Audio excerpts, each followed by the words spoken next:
Hi, boys and girls. Today we're going to read A Job for Wittilda. And as you can see, Wittilda is a witch who loves cats. Okay, let's get started. Oh, by the way, this book is written and illustrated by Carolyn and Mark Buhner, which means they're both created the words and the pictures.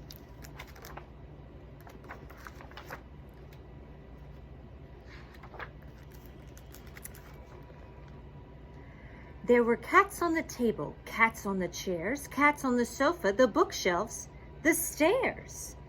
Every half-starved stray, every unwanted kitten seemed to find its way into Wittilda's heart and kitchen. Oh, Wittilda loved them all, but it was getting hard to feed them. They didn't like batwing stew or roast newt, which was all Wittilda could cook. And the mice had long since disappeared.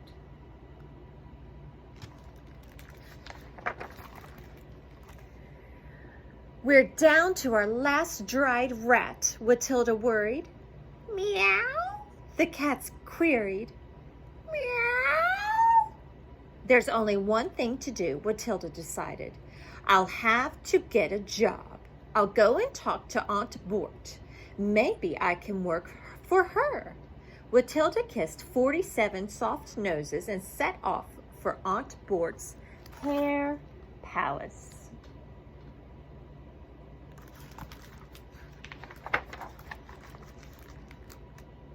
Eventually, Aunt Bort was persuaded to hire Wittilda. Please comb Mrs. Hatrack's hair, Aunt Bort grunted. Wittilda began to comb.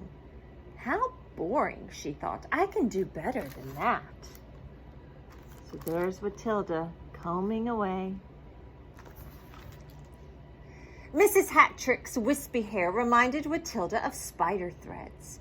She began tying knots here and there, and soon Mrs. Hatrack's hair fanned out in an enormous web. Something's missing, Wittilda murmured.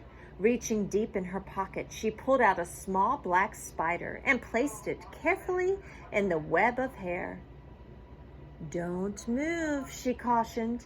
Miss Hatrack and the spider held very still. Wittilda sprayed the web with hair spray until it glistened. Beautiful, she exclaimed. Let's see what this hair looks like.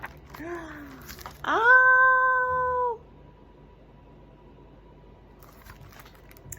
Mrs. Hatrack looked up from her magazine.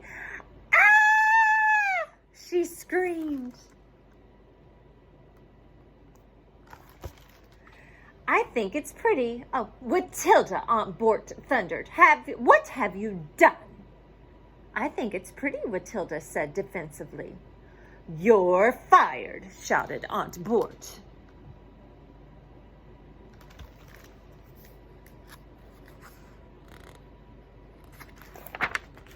Glumly, Wittilda shuffled home. I got fired, she told the cats. Hiss! They were all very hungry that day. Oh dear, they're hungry and hissing. Wittilda searched the job ads in the newspaper. Carpenter, secretary, exterminator.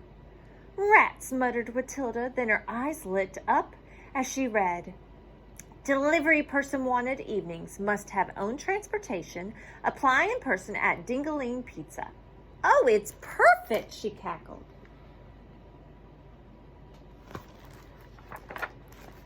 Wittilda blew 47 kisses, grabbed her broom, and ran out.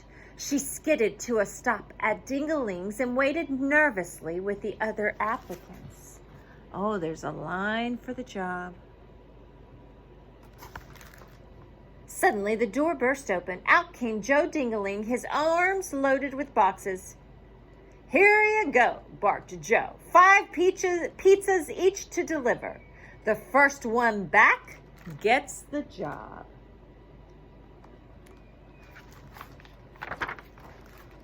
Arms and legs flew as everyone grabbed a stack of pizzas and raced away.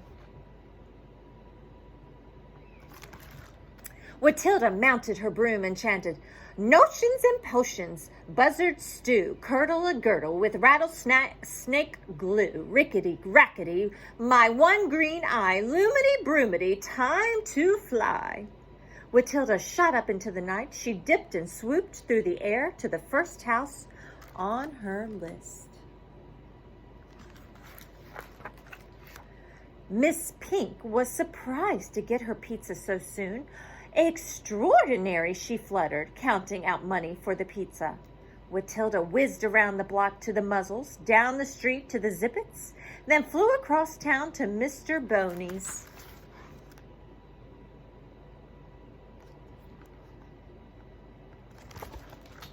She knocked, and finally Mr. Boney came to the door. "Thank you," he whispered, dropping the money penny by penny into Wittilda's hand. Wittilda danced from foot to foot. At last she was on her way. "I'm making great time," she exclaimed. "I'm going to win."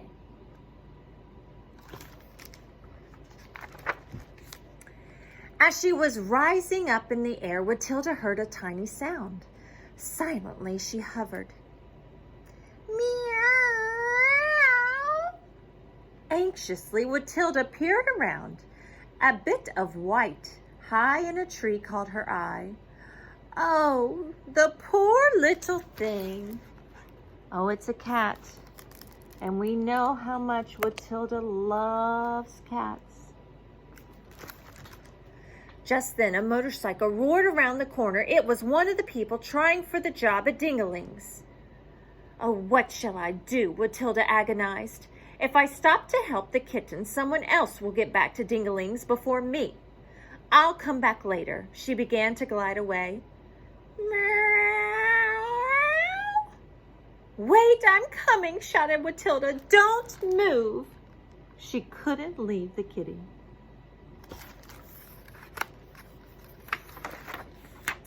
Wittilda scrambled onto a low branch. Twigs snagged at her clothes and caught in her hair as she crawled upward. "Meow." The kitten stared at Wittilda with wide, scared eyes. "Here, kitty, kitty." Wittilda reached up. "Come here, baby." Inch by inch, the kitten eased toward her.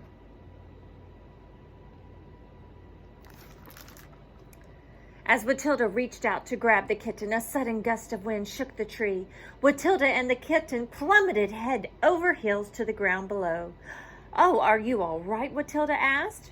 "Roar!" "Then let's go."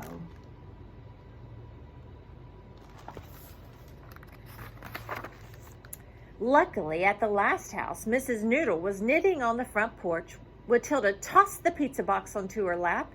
"Here's your pizza," she cried, and snatching the money from the dazed Mrs. Noodle, Wittilda spun around and headed back to Dingaling's.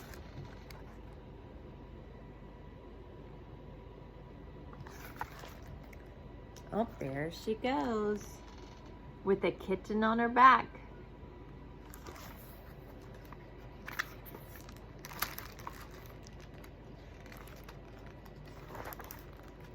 Wittilda had never flown so fast. The wind whipped her hair and cloak.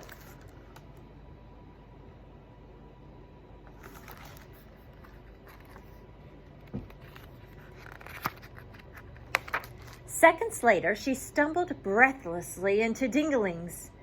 Joe's mouth dropped open. "How did you do it? It's only been 15 minutes. Wittilda's eyes danced as Joe slapped her on the back. "The job's yours," cried Joe. "Here, have some pizza." That night, Wittilda tripped lightly up her front steps and opened the door.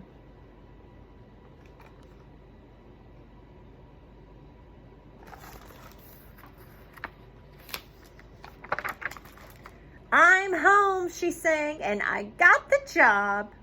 Purr, purr, 48 cats tried to rub against her legs. "I just love it."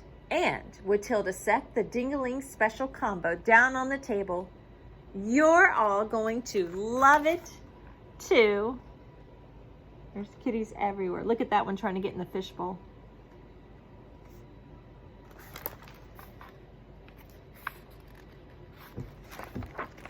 Oh, and they did.